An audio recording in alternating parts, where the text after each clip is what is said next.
Magandang tanghali, bagong Pilipinas. Una sa ating mga balita.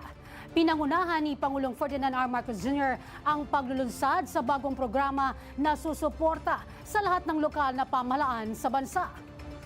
Focus ng Sa Bagong Pilipinas, Bawat Bayan Makikinabang program ang accelerated rollout ng Local Government Support Fund o LGSF. Ang LGSF ay matatanggap ng lahat ng lalawigan, lungsod at munisipalidad sa bansa. Para sa 13 sa tanghali, si Cristal Ramizares live. Cristal? Mga kasama, ngayong araw nga ay nagtipon-tipon ang iba't ibang mayors at governors ng bansa sa paglulunsad ng Local Government Support Fund o LGSF na pinangunahan niya ni Pangulong Ferdinand Marcos Jr. Sa layong palakasin pa ang suporta ng national government sa mga lokal na pamahalaan, opisyal nang inilunsad ang Sa Bagong Pilipinas, Bawat Bayan Makikinabang program na inisyatibo ni Pangulong Ferdinand Marcos Jr.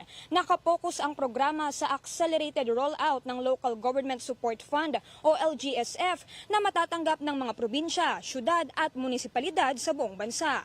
Ito anila ang pinakamalaking LGSF na inilaan sa national budget kung saan naabot ng 57 billion.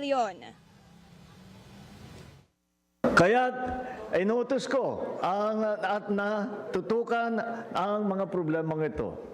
Nagsagawa tayo ng malawakang konsultasyon kasama ang Union of Local, ang ULAP, the League of Municipalities of the Philippines, League of Cities ng buong Pilipinas, upang tukuyin kung anong mga hakbang ang kailangan natin gawin. Una, tinaasan natin na mahigit 34 na bilyong piso ang ating LGSF para sa 2026.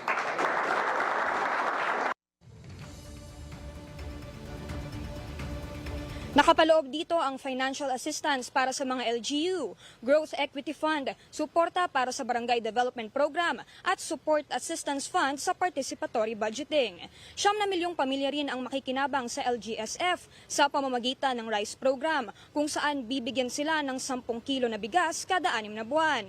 Mapupunta rin ang LGSF sa infrastructure projects gaya ng mga kalsada, ospital, solar streetlights at mga water system. Malaki naman ang pasasalamat ng mga alkalde at gobernador sa programang ito. Ayon kay Mayor Vico Soto, sa pamamagitan ng LGSF, makakapagpatayo ng mas maraming green spaces sa Pasig para kay Governor Tamayo at Divina Yu ng Mindanao, pagtutuunan nila ang rice subsidy program sa kanilang mga komunidad. Ilalaan naman ni Mayor Zamora ang matatanggap na pondo para sa pagpapaganda at pagsasaayos ng kanilang San Juan Medical Center upang mas maraming mamamayan ang mabigyan ng pangangailangang medikal. Mga kasama, 50% nga ng local government support fund na ito ay mapupunta sa nationwide rice distribution program, habang ang natitirang 50% ay nakalaan naman para sa mga infrastructure project kung saan pipili ang mga LGU. Bukod nga rito, aabot sa 200 local chief executives at civil society partners ang dumalo sa launching kanina at sila'y nagkakaisa tungo sa isang layunin na mapabuti ang kanilang komunidad. Para sa Toong Balita ng Bagong Pilipinas, Cristal Ramizares ng IBC News. Para sa 13 sa tanghali ng Congress TV.